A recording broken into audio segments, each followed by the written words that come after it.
شروع کرتا ہوں اللہ کے نام سے جو بڑا مہربان نہایت رحم کرنے والا ہے۔ السلام علیکم دوستو، ویلکم آن SGA سٹوریز۔ نبی کریم صلی اللہ علیہ وآلہ وسلم کے ارشادات حضرت اویس کرنی رضی اللہ تعالیٰ عنہ کے بارے میں۔ تذکرۃ الاولیاء میں حضرت فرید الدین عطار رحمۃ اللہ علیہ نے فرمایا ہے کہ نبی کریم صلی اللہ علیہ وآلہ وسلم اکثر اوقات غروب آفتاب کے وقت صحابہ کرام رضوان اللہ تعالیٰ علیہم اجمعین کے ہمراہ شہر سے باہر تشریف لے جاتے اور یمن کی جانب رخ فرما کر ارشاد فرماتے، یعنی مجھے یمن کی طرف سے نفس الرحمان کی خوشبو آتی ہے۔ صحیح مسلم شریف کے باب اویس کرنی کی فضیلت میں اور مشکات شریف کے خصوصی باب ذکر یمن و شام کے علاوہ ذکر اویس کرنی میں یہ حدیث مبارکہ درج ہے، جس کا ترجمہ یہ ہے۔ حضرت عمر بن خطاب رضی اللہ تعالیٰ عنہ سے روایت ہے کہ رسول کریم صلی اللہ علیہ وآلہ وسلم نے فرمایا، ایک شخص یمن سے آئے گا جس کا نام اویس ہوگا، وہ یمن میں اپنی ماں کے سوا کسی کو نہیں چھوڑے گا۔ اس کے بدن میں سفیدی یعنی برس کی بیماری تھی۔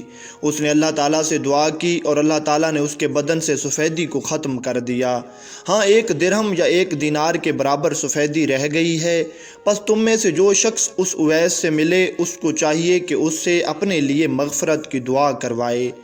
اور روایت میں یوں ہے کہ حضرت عمر رضی اللہ تعالیٰ عنہ نے بیان کیا، میں نے نبی کریم صلی اللہ علیہ وآلہ وسلم کو فرماتے ہوئے سنا ہے کہ تابعین میں بہتر شخص وہ ہے جس کا نام اویس کرنی ہے، اس کی ایک ماں ہوگی، اس کے بدن پر برس کا نشان ہے، پس تم اس سے دعائے مغفرت کرانا۔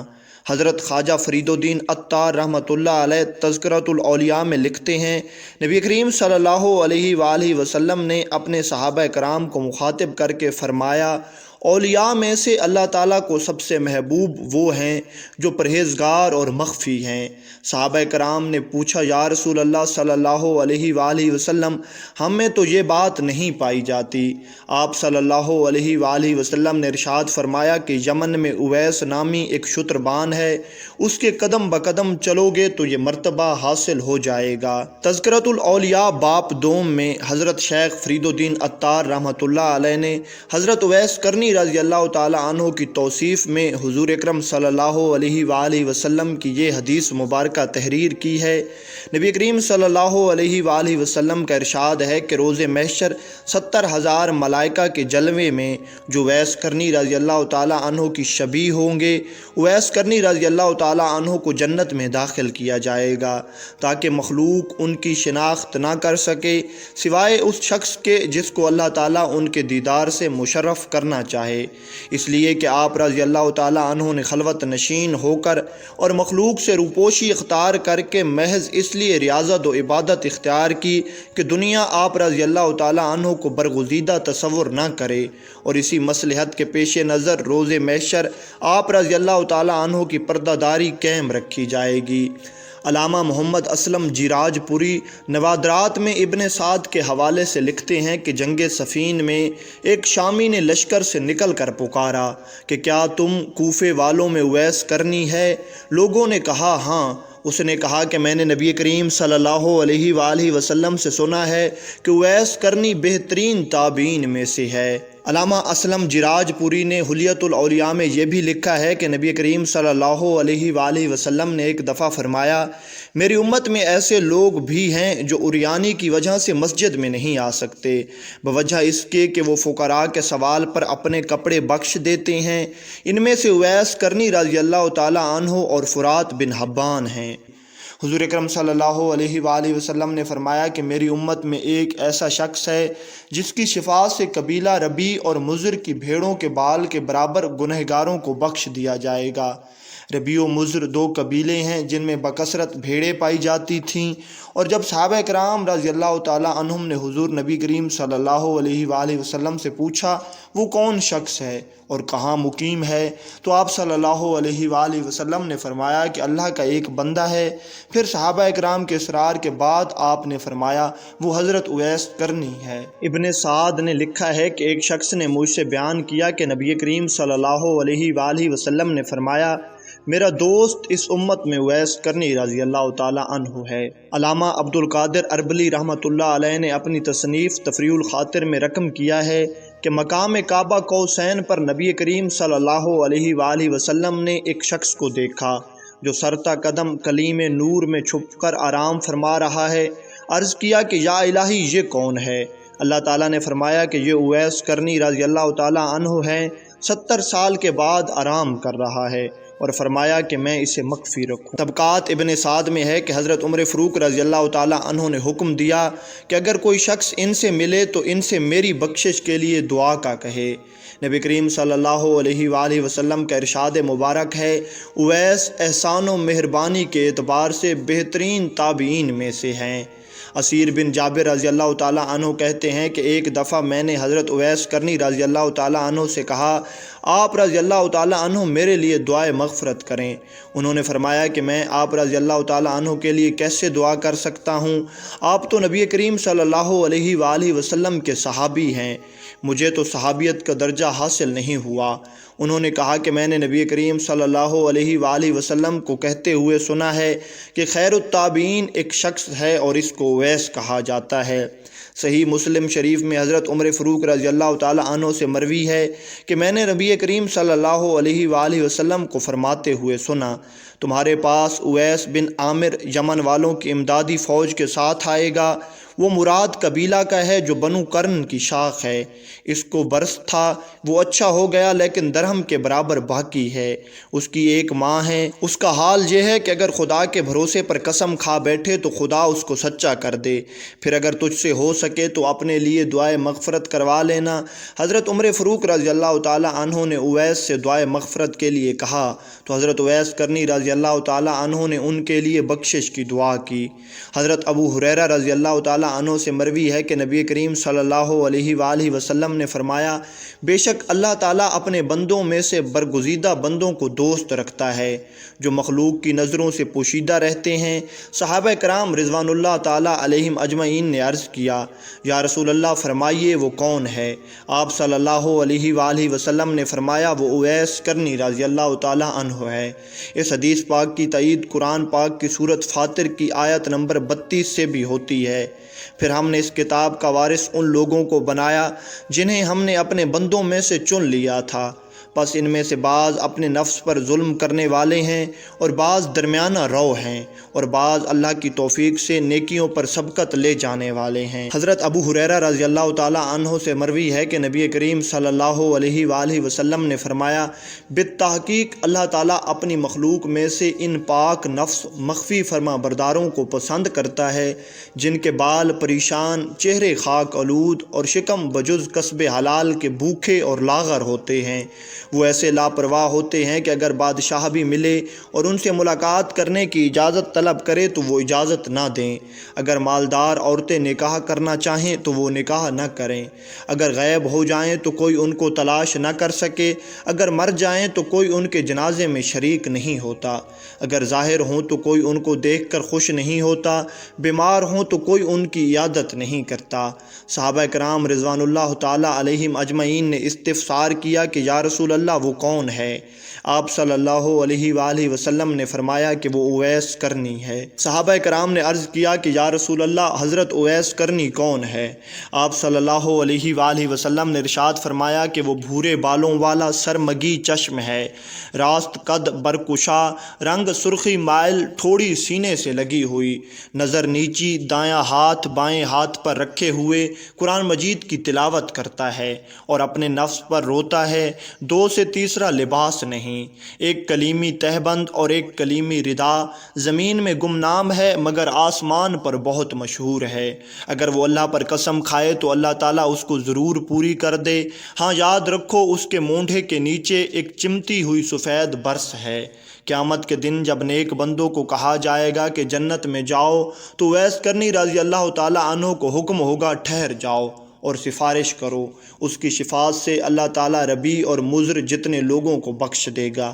اے عمر رضی اللہ تعالیٰ عنہ، اے علی رضی اللہ تعالیٰ عنہ، جب تم اس سے ملنا تو درخواست کرنا کہ وہ تمہارے لیے مغفرت کی دعا کر دے۔ جب صحابہ کرام رضی اللہ تعالیٰ عنہم نے پوچھا کہ کیا وہ کبھی آپ کی خدمت میں حاضر ہوئے ہیں، آپ صلی اللہ علیہ وآلہ وسلم نے فرمایا کبھی نہیں، لیکن چشم ظاہری کے بجائے چشم باطنی سے اس کو میرے دیدار کی سعادت حاصل ہے، اور مجھ تک نہ پہنچنے کی دو وجوہات ہیں، اول غلبہ حال، دوم تعظیم شریعت کیونکہ اس کی والدہ مومنہ بھی ہیں اور ضعیف و نابینا بھی، اور اویس کرنی شتربانی کے ذریعے ان کے لیے معاش حاصل کرتا ہے۔ پھر جب صحابہ کرام رضی اللہ تعالیٰ عنہم نے پوچھا کہ کیا ہم ان سے شرف نیاز حاصل کر سکتے ہیں، تو نبی کریم صلی اللہ علیہ وآلہ وسلم نے فرمایا نہیں، البتہ حضرت عمر اور حضرت علی رضی اللہ تعالیٰ عنہ کی ان سے ملاقات ہوگی، اور ان کی شناخت یہ ہے کہ پورے جسم پر بال ہیں اور ہتھیلی کے بائیں پہلو پر 1 درہم کے برابر سفید رنگ کا داغ ہے، لیکن وہ برس کا داغ نہیں، لہذا جب ان سے ملاقات ہو تو میرا سلام پہنچانے کے بعد میری امت کے لیے دعا کرنے کا پیغام بھی دینا۔ پھر جب صحابہ کرام نے عرض کیا کہ آپ کے پیراہن کا حقدار کون ہے، تو نبی کریم صلی اللہ علیہ وآلہ وسلم نے فرمایا کہ بے شک حضرت اویس کرنی۔ مقام تابعی اور اشتاق صحابہ۔ دور خلافت راشدہ میں جب حضرت عمر اور حضرت علی رضی اللہ تعالیٰ عنہ کوفے پہنچے اور اہل یمن سے ان کا پتہ معلوم کیا تو کسی نے کہا کہ میں ان سے پوری طرح واقف تو نہیں، البتہ ایک دیوانہ آبادی سے دور عرفہ کی وادی میں اونٹ چرایا کرتا ہے اور خشک روٹی اس کی غذا ہے، لوگوں کو ہنستا ہوا دیکھ کر خود روتا ہے اور روتے ہوئے لوگوں کو دیکھ کر خود ہنستا ہے۔ چنانچہ حضرت عمر رضی اللہ تعالیٰ عنہ اور حضرت علی رضی اللہ تعالیٰ عنہ جب وہاں پہنچے تو دیکھا کہ حضرت اویس نماز میں مشغول ہیں اور ملائکہ ان کے اونٹ چرا رہے ہیں۔ فراغت نماز کے بعد جب ان کا نام دریافت کیا تو جواب دیا کہ عبداللہ، یعنی اللہ کا بندہ ہوں۔ حضرت عمر فاروق رضی اللہ تعالیٰ عنہ نے فرمایا کہ اپنا اصلی نام بتائیے۔ آپ نے جواب دیا کہ میں اویس ہوں۔ پھر حضرت عمر فاروق رضی اللہ تعالیٰ عنہ نے فرمایا کہ اپنا ہاتھ دکھائیے۔ انہوں نے جب ہاتھ دکھایا تو حضور اکرم صلی اللہ علیہ وآلہ وسلم کی بیان کردہ نشانی کو دیکھ کر حضرت عمر فاروق نے دست بوسی کی اور حضور اکرم صلی اللہ علیہ وآلہ وسلم کا لباس مبارک پیش کرتے ہوئے سلام پہنچا کر امت محمدی کے حق میں دعا کرنے کا پیغام بھی دیا۔ یہ سن کر اویس کرنی نے عرض کیا کہ آپ خوب اچھی طرح دیکھ بھال فرما لیں، شاید وہ کوئی دوسرا فرد ہو جس کے متعلق حضور کی نشاندہی فرمائی گئی ہے۔ حضرت عمر فاروق رضی اللہ تعالیٰ عنہ نے فرمایا کہ جس کی نشاندہی آپ صلی اللہ علیہ وآلہ وسلم نے فرمائی تھی وہ ساری خصوصیات آپ میں موجود ہیں۔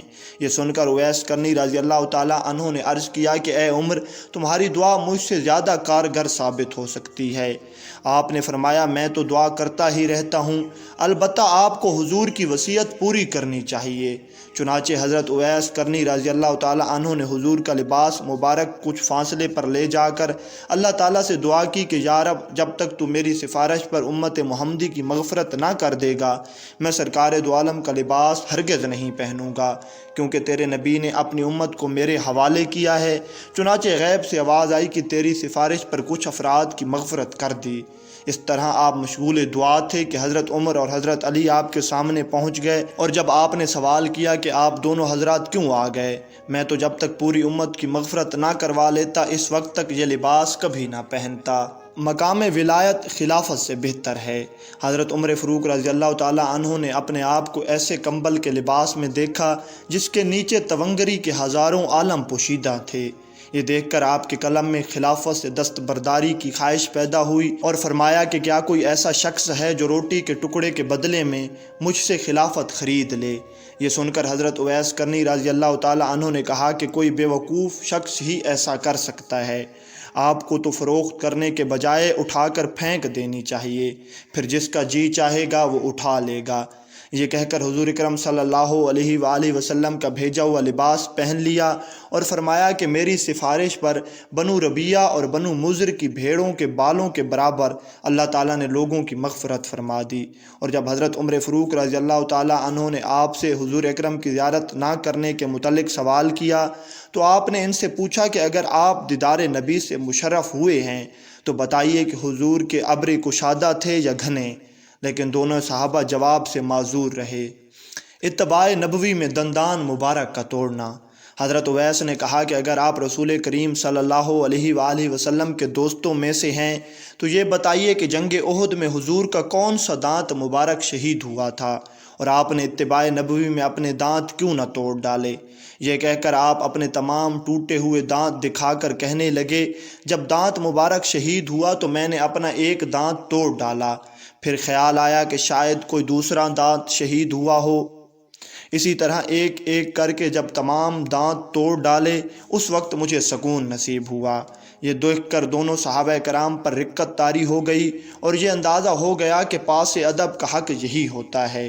حضرت اویس دیدار نبی سے تو مشرف نہ ہو سکے، لیکن اتباع رسالت کا مکمل حق ادا کر کے دنیا کو درس ادب دیتے ہوئے رخصت ہو گئے۔ مومن کے لیے ایمان کی سلامتی ضروری ہے۔ جب حضرت عمر فاروق رضی اللہ تعالیٰ عنہ نے اپنے لیے دعا کی درخواست کی تو آپ نے کہا، میں ہر نماز کے بعد یہ دعا کرتا ہوں، اے اللہ تمام مومن مردوں اور مومن عورتوں کو بخش دے، اور اگر تم ایمان کے ساتھ دنیا سے رخصت ہوئے تو تمہیں سرخروئی حاصل ہوگی، ورنہ میری دعا بے فائدہ ہو کر رہ جائے گی۔ وصیت: حضرت عمر فاروق نے جب وصیت کرنے کے لیے فرمایا تو آپ نے کہا، اے عمر، اگر تم خدا شناس ہو تو اس سے زیادہ افضل اور کوئی وصیت نہیں کہ تم خدا کے سوا کسی دوسرے کو نہ پہچانو۔ پھر پوچھا کہ اے عمر، کیا اللہ کو پہچانتے ہو؟ آپ نے فرمایا ہاں۔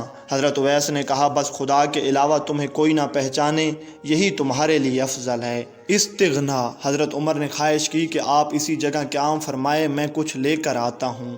تو حضرت اویس کرنی رضی اللہ تعالیٰ عنہ نے اپنی جیب سے 2 درہم نکال کر دکھائے اور کہا کہ یہ اونٹ چرانے کا معاوضہ ہے، اگر آپ یہ ضمانت دے دیں کہ یہ درہم خرچ ہونے سے پہلے میری موت نہیں آئے گی تو یقیناً آپ کا جو چیز چاہے عنایت فرما دیں، ورنہ یہ 2 درہم میرے لیے بہت کافی ہیں۔ پھر فرمایا کہ یہاں تک پہنچنے میں آپ حضرات کو جو تکلیف ہوئی اس کے لیے میں معافی چاہتا ہوں، اور اب آپ دونوں واپس ہو جائیں کیونکہ قیامت کا دن قریب ہے اور میں ذات آخرت کی فکر میں لگا ہوا ہوں۔ پھر ان دونوں صحابہ کی واپسی کے بعد جب لوگوں کے قلوب میں حضرت اویس کی عظمت جاگزی ہوئی اور مجمع لگنے لگا تو آپ گھبرا کر کوفہ میں سکونت پذیر ہو گئے، اور وہاں پہنچنے کے بعد صرف حرم بن حبان کے علاوہ کسی دوسرے شخص نے آپ کو نہیں دیکھا، کیونکہ جب سے حرم بن حبان نے آپ کی شفاعت کا واقعہ سنا تھا، اشتیاق زیارت میں تلاش کرتے ہوئے کوفہ پہنچ گیا اور آپ رضی اللہ تعالیٰ عنہ کا دیدار بھی کر لیا۔ تمام تر روایات میں حضرت اویس کرنی رضی اللہ تعالیٰ عنہ کے ذریعہ معاش کے بارے میں یہی بیان کیا گیا ہے کہ آپ رضی اللہ تعالیٰ عنہ اونٹ چرا لیا کرتے تھے۔ اس سلسلے میں سب سے مشہور و معروف وہ روایت ہے جو حضور داتا گنج بخش رحمۃ اللہ علیہ نے اپنی لازوال تصنیف کشف المحجوب میں رقم فرمائی ہے۔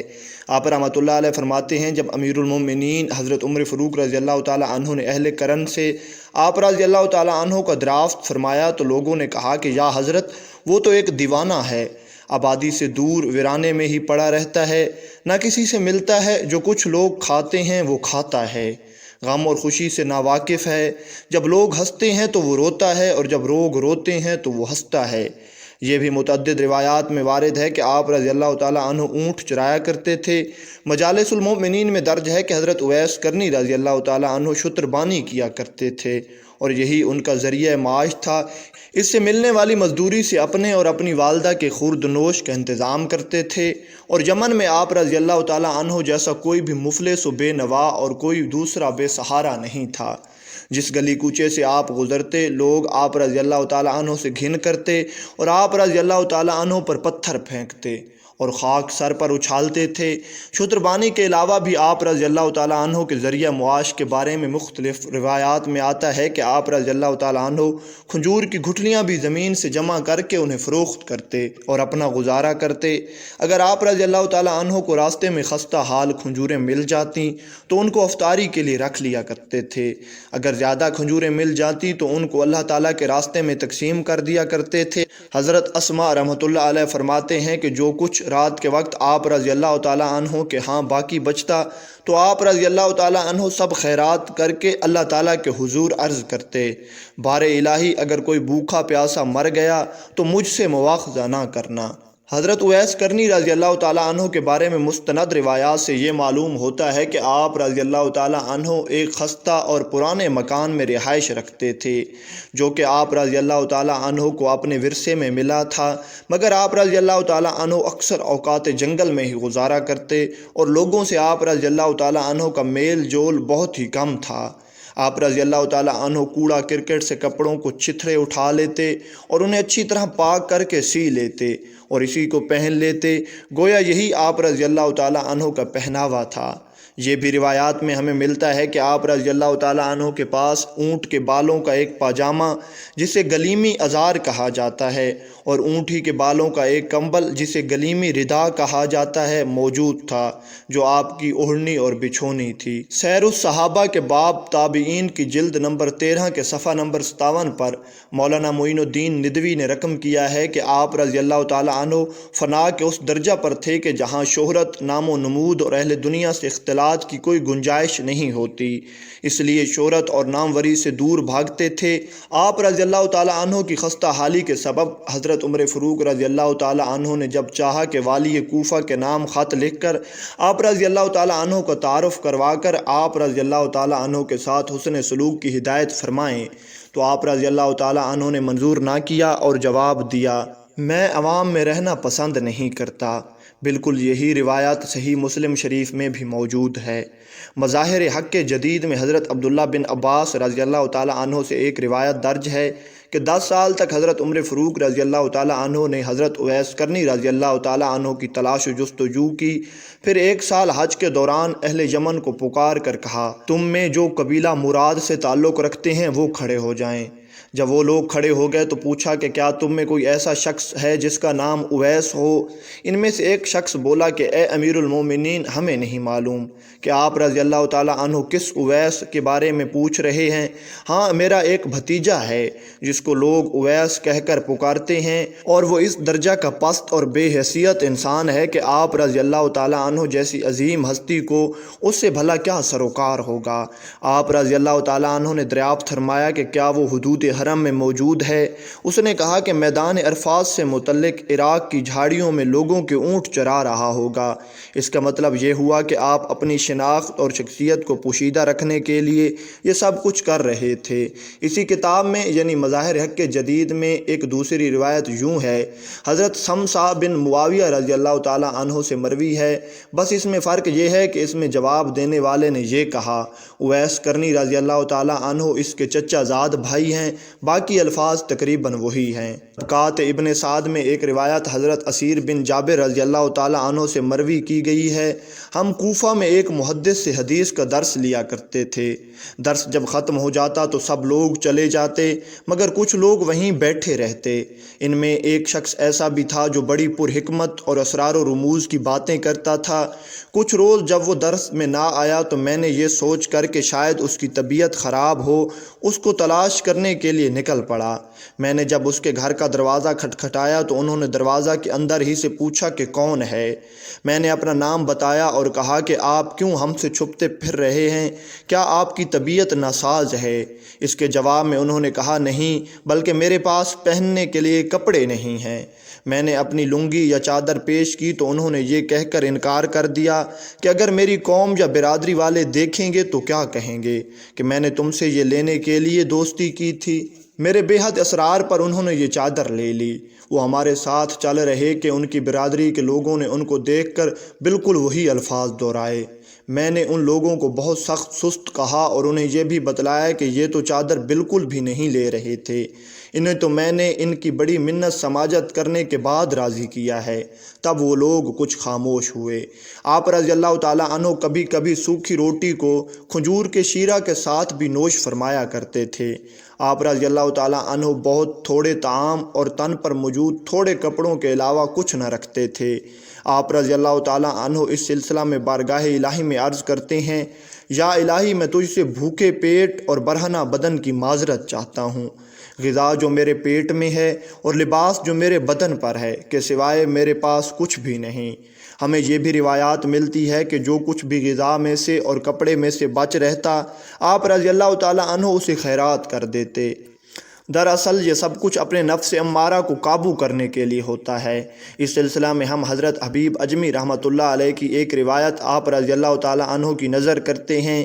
روایت کچھ یوں ہے، حضرت حبیب اجمی رحمۃ اللہ علیہ کا نفس 70 سال تک بھونے ہوئے گوشت کی خواہش کرتا رہا، مگر آپ رحمۃ اللہ علیہ نے نہ کھایا۔ اس کے بعد آپ رحمۃ اللہ علیہ نے بتایا کہ ایک بار میرے نفس نے مجھے بہت ستایا تو میں نے نصف درہم لے کر بازار گیا اور گوشت بھوننے والے سے کہا مجھے چوتھائی درہم کا گوشت اور چوتھائی کی روٹی دو۔ بس میں نے روٹی اور گوشت لیا اور اپنے گھر کو واپس چل پڑا تو راستے میں ایک بچہ ننگے بدن دیکھ کر اس سے پوچھا کہ اے بچے تو کس کا بیٹا ہے؟ اس نے کہا کہ میں یتیم ہوں۔ آپ رحمۃ اللہ علیہ نے دریافت کیا کہ تیرا باپ کون تھا؟ تو بچے نے باپ کا نام بتایا۔ اتفاقاً اس کا باپ حضرت کے آشناؤں میں سے تھا۔ آپ رحمۃ اللہ علیہ فرماتے ہیں کہ اس وقت ماں سوا اس بھونے گوشت اور روٹی کے علاوہ میرے پاس کچھ نہ تھا اور کچھ دینے کو بھی نہیں تھا کہ میں اسے دے کر چلا جاتا، سو میں نے وہ بھونا ہوا گوشت اور وہ روٹی جس کی خواہش میرا نفس پچھلے 70 سال سے کر رہا تھا وہ اس یتیم بچے کو دے دی اور چل پڑا۔ اللہ تعالیٰ نے ایسے اثار کرنے والوں کی تعریف کی، چنانچہ ارشاد ہوا، اور اللہ تعالیٰ کی محبت مسکینوں اور یتیموں اور قیدیوں کو کھانا دینے میں ہے۔ ان سے کہتے ہیں کہ ہم تو تمہیں اللہ تعالیٰ کی رضا چاہنے کو کھلاتے ہیں، ہم تم سے اس کا بدلہ اور تعریف نہیں چاہتے۔ اس کشی کا ایک واقعہ حضرت حاتم اصم رحمۃ اللہ علیہ سے منسوب ہے کہ آپ رحمۃ اللہ علیہ نے اپنے شاگرد کو دانگ یعنی تہائی حصہ درہم دیا تاکہ وہ گوشت خرید لائے۔ جب وہ گیا تو ایک بزرگ کو گوشت بیچتے دیکھا، ان سے کہا کہ ایک دانگ کا گوشت دیجیے۔ انہوں نے گوشت اچھا اور زیادہ دیا۔ جب وہ حاتم اصم رحمۃ اللہ علیہ کے پاس لایا تو وہ بہت خوش ہوئے اور کہا کہ ہر روز انہی سے لایا کرو۔ پھر جب شاگرد دوبارہ لینے گیا تو گوشت بیچنے والے بزرگ نے کہا کیا تم ہر روز گوشت کھاتے ہو؟ میں نے کہا نہیں، میں نہیں کھاتا، بلکہ ہمارے استاد حاتم رحمۃ اللہ علیہ کھاتے ہیں اور میں ان کے لیے لے کر جاتا ہوں۔ گوشت فروش نے متعجب ہو کر کہا تب تو حاتم رحمۃ اللہ علیہ پر بڑا تعجب ہے، جو جی چاہتا ہے وہی کھاتا ہے۔ مجھے 30 برس گوشت بیچتے گزرے، ہر روز جی چاہتا ہے مگر کبھی گوشت نہیں کھایا۔ ایسے لوگ تھے جنہوں نے اپنے نفس کو مارا اور اللہ تعالیٰ کے ہاں مقام حاصل کیا۔ ایک حکایت میں بیان کیا جاتا ہے کہ ایک بار حضرت اویس کرنی رضی اللہ تعالیٰ عنہ نے 3 دن رات تک کچھ نہ کھایا نہ کچھ پیا۔ جب بھوک زیادہ غلبہ کرنے لگی تو پہاڑ کی طرف چل پڑے تاکہ پتے گھاس کھا کر جان بچائیں۔ اچانک راستے میں ایک دینار پڑا دیکھا مگر اٹھایا نہ۔ جب پہاڑ کے پاس پہنچے تو ایک بکری پہاڑ سے اتری جس کے منہ میں گھی میں تلی ہوئی تازہ روٹی تھی، لیکن آپ رضی اللہ تعالیٰ عنہ نے اسے بھی نہ کھایا، اس خیال میں کہ شاید بکری کسی کی ملک ہو۔ پس بکری بولی کہ اے اویس رضی اللہ تعالیٰ عنہ، یہ لے لو، اس ذات نے تیرے کھانے کو بھیجی ہے جو تیرا اور میرا پروردگار ہے۔ یہ سنتے ہی حضرت اویس کرنی رضی اللہ تعالیٰ عنہ نے اپنا ہاتھ بڑھایا اور بکری سے روٹی لے لی اور وہ بکری اسی وقت غائب ہو گئی۔ حضرت اویس کرنی رضی اللہ تعالیٰ عنہ کے بارے میں یہ معلوم ہوتا ہے کہ آپ رضی اللہ تعالیٰ عنہ نے اپنی زندگی میں بڑے بڑے مجاہدات بھی کیے اور عبادات میں بھی اکثر مستغرق رہے۔ مولانا معین الدین ندوی نے سیر الصحابہ میں لکھا ہے کہ آپ رضی اللہ تعالیٰ عنہ ساری رات قیام میں گزار دیتے، دوسری رات آپ رضی اللہ تعالیٰ عنہ رکوع میں گزار دیتے اور اسی طرح تیسری رات آپ رضی اللہ تعالیٰ عنہ سجدے میں گزار دیتے۔ جب لوگوں نے آپ رضی اللہ تعالیٰ عنہ سے پوچھا کہ کیا آپ رضی اللہ تعالیٰ عنہ اتنی طاقت رکھتے ہیں کہ روزانہ راتیں ایک ہی حالت میں گزار دیں، کیونکہ آپ رضی اللہ تعالیٰ عنہ کا جسم کمزور اور ناتواں تھا۔ آپ رضی اللہ تعالیٰ عنہ نے جواب میں فرمایا دراز راتیں کہاں ہیں، کاش ازل سے ابد تک ایک ہی رات ہوتی جس سے ایک سجدہ کر کے گریہ بسار کرنے کا موقع نصیب ہوتا۔ افسوس کہ راتیں اتنی چھوٹی ہیں کہ صرف ایک ہی مرتبہ سبحان ربی الاعلیٰ کہنے پاتا ہوں کہ دن طلوع ہو جاتا ہے۔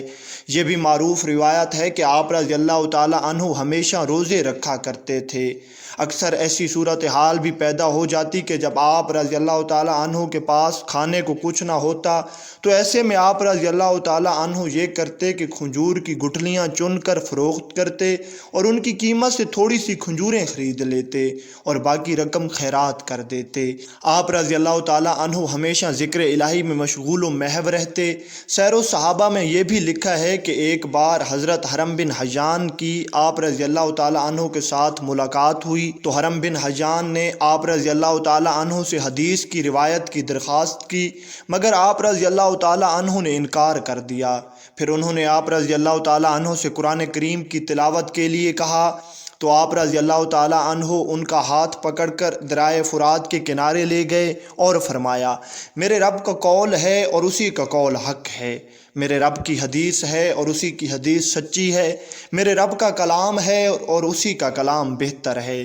یہ فرما کر آپ رضی اللہ تعالیٰ عنہ زارو زار رونے لگے اور فرمایا کہ اللہ تعالیٰ اپنے پاک کلام میں ارشاد فرماتا ہے، ہم نے زمین و آسمان کو حق کے واسطے پیدا فرمایا، ان میں اکثر لوگ یہ نہیں جانتے اور وہی غافل ہیں، اور تحقیق ایک دن وہ ہوگا کہ حق باطل سے جدا ہو جائے گا اور سب لوگ جمع ہوں گے۔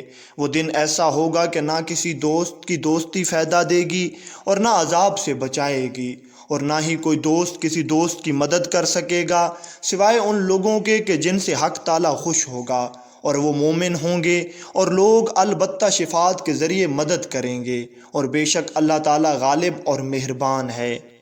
سیر الصحابہ کی 13ویں جلد میں حضرت حرم بن حجان رضی اللہ تعالیٰ عنہ سے ایک روایت نقل کی گئی ہے کہ ایک مرتبہ حضرت اویس کرنی رضی اللہ تعالیٰ عنہ نے چند کلمات کہے اور چیخ مار کر بے ہوش ہو گئے۔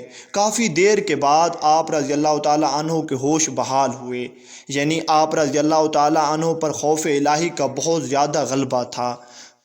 حضرت اسیر بن جابر رضی اللہ تعالیٰ عنہ روایت فرماتے ہیں کہ ہمارے حلقہ ذکر میں حضرت اویس کرنی رضی اللہ تعالیٰ عنہ بھی شریک ہوا کرتے تھے، مگر ہمارے دلوں پر ذکر الہی کا سب سے زیادہ اثر انہی کے ذکر سے ہوتا تھا۔ مستند روایات سے یہ بھی معلوم ہوتا ہے کہ آپ رضی اللہ تعالیٰ عنہ لوگوں سے نہیں ملتے جلتے تھے۔ آپ رضی اللہ تعالیٰ عنہ اپنی ہی مستی و بے خودی میں ہر وقت مست رہا کرتے تھے۔ آپ رضی اللہ تعالیٰ عنہ کو ظاہری نمود و نمائش اور ذاتی شہرت سے خاصی چڑ تھی، اس لیے آپ رضی اللہ تعالیٰ عنہ عام طور پر لوگوں سے بہت ہی کم ملا کرتے تھے۔ آپ رضی اللہ تعالیٰ عنہ کی انہی عادات کی وجہ سے کچھ لوگ آپ رضی اللہ تعالیٰ عنہ کو مغرور کہتے، تو کچھ لوگ آپ رضی اللہ تعالیٰ عنہ کو ریاکار گردانتے، مگر آپ رضی اللہ تعالیٰ عنہ نے ان لوگوں کی تمسخرانہ باتوں کو کبھی خاطر میں نہیں لایا۔ تقریباً تمام تذکرہ نگار اس بات پر متفق ہیں کہ آپ رضی اللہ تعالیٰ عنہ اکثر اوقات اپنے آپ کو لوگوں سے دور ہی رکھتے۔ عام طور پر آپ رضی اللہ تعالیٰ عنہ فجر کی نماز سے قبل گھر سے نکل پڑتے اور پھر عشاء کی نماز کے بعد ہی لوٹتے۔ تمام دن آپ رضی اللہ تعالیٰ عنہ جنگل میں محو عبادت و ریاضت رہتے۔ اس سے یہ بات بھی بالکل عیاں ہو جاتی ہے کہ حصول قرب الہی کے لیے عبادت کی اتنی ضرورت اور اہمیت ہے، جس کا آج کل شائبہ بھی دکھائی نہیں دیتا۔ حضرت ابی بن خثیم تابعین فرماتے ہیں کہ ایک دن میں حضرت اویس کرنی رضی اللہ تعالیٰ عنہ سے ملنے کے لیے گیا۔ میں نے دیکھا کہ آپ رضی اللہ تعالیٰ عنہ نماز فجر میں مصروف و مشغول تھے۔ میں نے یہ سوچ کر کہ میں آپ رضی اللہ تعالیٰ عنہ کی تسبیح و تحلیل میں مخل نہ ہو جاؤں، ایک کونے میں بیٹھ کر ان کی فراغت کا انتظار کرنے لگا۔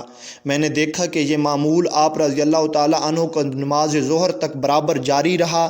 میں نے سوچا کہ نماز ظہر کے بعد ملاقات کر لوں گا، مگر ان کا یہی عمل پھر ظہر سے عصر تک اور پھر مغرب اور عشاء تک جاری رہا۔ میں نے سوچا کہ شاید عشاء کی نماز کے بعد ملاقات کا موقع نصیب ہو جائے گا، مگر میں نے دیکھا کہ آپ رضی اللہ تعالیٰ عنہ عشاء کی نماز ادا فرمانے کے بعد بھی عبادت میں مصروف رہے۔ دوسرے روز نماز فجر کے بعد آپ رضی اللہ تعالیٰ عنہ پر نیند کا کچھ غلبہ ہوا، مگر چند لمحات کے بعد آپ رضی اللہ تعالیٰ عنہ بالکل مستعد ہو گئے، اور آپ رضی اللہ تعالیٰ عنہ نے اس کیفیت کی وجہ سے دعا کی، اے بار الہی، میں سونے والی آنکھ اور نہ بھرنے والے پیٹ سے تیری پناہ مانگتا ہوں۔ ایک اور روایت میں یہ بھی ہے کہ آپ 3 دن اور 3 راتیں اسی طرح مصروف و مشغول عبادت رہے۔ حضرت ابی بن خثیم تابعی کا بیان ہے کہ یہ حال دیکھ کر میں نے کہا، جو کچھ میں نے دیکھا ہے اسی قدر کافی ہے کہ آپ رضی اللہ تعالیٰ عنہ اکثر ایام روزے رکھتے تھے اور ہمیشہ رزق حلال سے سحری کھاتے اور افطاری بھی کرتے تھے۔ رزق حلال کی اسلام میں بہت زیادہ اہمیت ہے۔ حضرت علقمہ بن مرشد کا فرمان ہے کہ زہد 8 تابعیوں پر ختم ہے، انہی میں سے ایک حضرت اویس کرنی رضی اللہ تعالیٰ عنہ بھی ہیں۔ ان کے گھر والوں نے انہیں مجنوں خیال کر کے باہر ان کے واسطے حجرہ بنا دیا تھا اور وہ لوگ سالہ سال تک ان کو دیکھنے بھی نہ جاتے تھے۔ جب حضرت عمر فاروق رضی اللہ تعالیٰ عنہ خلیفہ ہوئے تو موسم حج میں انہوں نے آواز دی، اے لوگو سب کھڑے ہو جاؤ۔ سب لوگ یہ سن کر کھڑے ہو گئے۔ حضرت عمر فاروق رضی اللہ تعالیٰ عنہ نے پھر فرمایا، یمن والوں کے علاوہ سب بیٹھ جائیں۔ چنانچہ یمن کے لوگ کھڑے ہو گئے اور باقی تمام بیٹھ گئے۔ اس طرح پھر اہل یمن میں صرف قبیلہ مراد کے باشندوں کو، اس کے بعد مقام قرن کے باشندوں کو کھڑا رہنے کا حکم دیا۔ اس طرح لوگ بیٹھ گئے، محض ایک آدمی کھڑا رہ گیا جو حضرت اویس کرنی رضی اللہ تعالیٰ عنہ کا چچا تھا۔ حضرت عمر فاروق رضی اللہ تعالیٰ عنہ نے پوچھا، کیا تم کرنے خاص کے باشندے ہو؟ ضعیف مرد نے کہا، ہاں امیر المومنین۔ حضرت عمر فاروق رضی اللہ تعالیٰ عنہ نے پھر پوچھا، کیا تم اویس کو جانتے ہو؟ ضعیف مرد نے جواب دیا، امیر المومنین آپ اویس رضی اللہ تعالیٰ عنہ کا کیوں پوچھتے ہیں؟ اس سے زیادہ بے وقوف، مجنون اور محتاج ہم میں کوئی نہیں۔ سیدنا عمر فاروق رضی اللہ تعالیٰ عنہ بوڑھے کی یہ بات سن کر رو پڑے اور فرمایا، یہ عیوب جو تو گنا رہا ہے تجھ میں ہیں، اس میں نہیں، کیونکہ میں نے نبی کریم صلی اللہ علیہ وآلہ وسلم سے سنا ہے کہ اویس کی شفاعت سے قبیلہ ربیع و مضر جتنے آدمی بہشت میں داخل ہوں گے۔ عمار بن یوسف نسبی کا بیان ہے کہ کسی نے اویس کرنی رضی اللہ تعالیٰ عنہ سے دریافت کیا کہ آپ رضی اللہ تعالیٰ عنہ صبح و شام کس طرح گزارتے ہیں؟ آپ رضی اللہ تعالیٰ عنہ نے جواب دیا کہ صبح کو اللہ تعالیٰ کی محبت میں رہتا ہوں اور شام کو اس کی حمد و ثنا میں رہتا ہوں۔ ویسے تم ایک ایسے انسان کا حال دریافت کرتے ہو جو صبح کو شام تک کی زندگی کا یقین نہیں رکھتا اور شام کو صبح تک کی زندگی کا یقین بھی نہیں رکھتا، کیونکہ موت اور اس کی یاد نے مومن کے لیے کوئی خوشی باقی نہیں رکھی، اور مال میں اللہ تعالیٰ کے حق نے مسلمانوں کے لیے چاندی سونے کی گنجائش باقی نہیں رکھی، اور امر بالمعروف اور نہی عن المنکر نے مسلمان کا کوئی دوست نہیں رہنے دیا، اور جب ہم امر بالمعروف اور نہی عن المنکر کرتے ہیں تو وہ ہمیں برا جانتے ہیں، ہماری بے حرمتی کرتے ہیں اور ہمارے مقابلے میں اہل فسق کو اپنا ہم نوا پا لیتے ہیں۔ باخدا مجھ پر بڑے بڑے بہتان باندھ دیے جاتے ہیں۔ اتنا کہہ کر اویس رضی اللہ تعالیٰ عنہ نے اپنا راستہ لیا اور مجھے تنہا چھوڑ گئے۔ حضرت اصبغ رضی اللہ تعالیٰ عنہ نے فرمایا کہ اویس کرنی رضی اللہ تعالیٰ عنہ کا یہ حال تھا، جب شام ہوتی تو کہتے یہ رکوع کرنے کی رات ہے، اور پھر پوری رات رکوع ہی میں گزار دیتے۔ کبھی فرماتے یہ رات سجدے کی رات ہے، اور رات سجدے میں بسر ہو جاتی۔ بعض اوقات شام کو کچھ کھانا بچ رہتا تو شام ہی کو خیرات کر دیتے۔ پھر دعا کرتے، بار الہی اگر کوئی بھوکا مر جائے تو مجھ سے مواخذہ نہ فرمانا، اور کوئی ننگا ہو تو بھی مجھ سے مواخذہ نہ فرمانا۔ تذکرے اور صحبت نامی کتاب میں درج ہے کہ آپ رضی اللہ تعالیٰ عنہ عشق اور محبت کا وہ پیکر تھے کہ جنہیں سرکار دو عالم کی قربت و حضوری دور رہ کر بھی میسر تھی۔ فرط محبت میں جنوں کا یہ حال ہو گیا تھا کہ دیوانوں کی مانند برہنہ پا گلیوں میں پھرتے تھے۔ پریشان حال اور خستہ حال دیکھ کر لڑکے آپ رضی اللہ تعالیٰ عنہ کو مجنوں اور دیوانہ سمجھتے اور پتھر مارتے تھے جن سے خون بہنے لگتا۔ ایک روز آپ رضی اللہ تعالیٰ عنہ رک گئے اور بچوں سے فرمانے لگے، مجھے بڑے پتھروں سے نہیں بلکہ چھوٹے پتھروں سے مارا کرو۔ وہاں پر موجود کسی شخص نے پوچھا، اے اویس، کیا تمہارے دعویٰ عشق کی یہی حقیقت ہے کہ بڑے پتھروں کی تکلیف سے خوف زدہ ہو گئے؟ آپ رضی اللہ تعالیٰ عنہ یہ سن کر مسکرا کر کہنے لگے، نہیں، میں بڑے پتھروں سے تو نہیں ڈرتا، بلکہ اس بات سے ڈرتا ہوں کہ بڑے پتھر لگنے سے خون بہہ نکلتا ہے اور میرا وضو ٹوٹ جاتا ہے، اور میں بے وضو یاد الہی تو نہیں کر سکتا۔ یعنی دیوانگی میں بھی آپ رضی اللہ تعالیٰ عنہ کو شریعت کا کس قدر پاس تھا۔ ہمیں مستند روایات سے معلوم ہوتا ہے کہ حضرت اویس کرنی رضی اللہ تعالیٰ عنہ خود پر آوازیں کسنے والوں اور پتھر مارنے والوں کو کبھی پلٹ کر جواب نہیں دیتے تھے، بلکہ خاموشی سے گزر جایا کرتے تھے۔ آپ رضی اللہ تعالیٰ عنہ جس مقام پر فائز تھے، اگر چاہتے تو دم بھر میں ان کی زبانیں بند کر سکتے تھے، ان کے ہاتھ پاؤں کو بھی مفلوج کر سکتے تھے، مگر آپ رضی اللہ تعالیٰ عنہ نے ان لوگوں کو کچھ بھی نہ کہا۔ وجہ صرف ایک ہی ہے کہ آپ رضی اللہ تعالیٰ عنہ اللہ تعالیٰ کی یاد میں اس قدر مستغرق رہا کرتے تھے کہ آپ رضی اللہ تعالیٰ عنہ کو کسی اور طرف دھیان دینے کا موقع ہی نہیں ملتا تھا۔ ہاں، ایک مرتبہ آپ رضی اللہ تعالیٰ عنہ نے پتھر مارنے والوں سے یہ ضرور فرمایا تھا کہ مجھے ایسے پتھر مارو کہ جن سے خون نہ بہے، کیونکہ خون بہنے سے وضو قائم نہیں رہتا اور پھر میں عبادت نہیں کر سکتا۔ ایک مرتبہ یوں ہوا کہ آپ کے پاس قبیلہ مراد کا ایک شخص آیا۔ اس نے سلام دعا کے بعد آپ کی مزاج پرسی کی تو آپ نے فرمایا، ہر حال میں اللہ تعالیٰ کا شکر ہے، اس کی مہربانی ہے کہ وہ جس حال میں رکھے۔ پھر اس نے پوچھا کہ اے اویس، یہ تو بتلاؤ کہ تمہارے ساتھ لوگوں کا سلوک کیسا ہے؟ حضرت اویس کرنی رضی اللہ تعالیٰ عنہ نے بڑے ہی دل آویز لہجے میں ارشاد فرمایا، اے شخص، جس بندے کو شام کے بعد صبح اور پھر صبح کے بعد شام تک زندہ رہنے کا ہی کوئی بھروسہ نہ ہو، ایسے بندے سے تم یہ سوال کرتے ہو؟ اے میرے دوست، اللہ تعالیٰ کے کاموں میں مسلمان کے فرض کی ادائیگی نے بھلا اس کا کوئی اور رفیق یا کوئی اس کی خواہش باقی رہنے دی ہے؟ بلکہ میں تو کہوں گا کہ موت نے کسی کے لیے خوشی و مسرت کا کوئی موقع ہی باقی نہیں رہنے دیا۔ پروردگار عالمین کی قسم ہے، ہم چونکہ لوگوں کو نیک کاموں کی تلقین کرتے ہیں اور برے کاموں سے روکتے ہیں، اس لیے لوگ ہمیں اچھا نہیں سمجھتے اور ان کو ہمیں ستانے کے لیے لاتعداد مددگار بھی مل جاتے ہیں، مگر صرف ایک ہی مددگار ہمارے لیے کافی ہے اور وہ اللہ تعالیٰ کی ذات بابرکت پاک ہے۔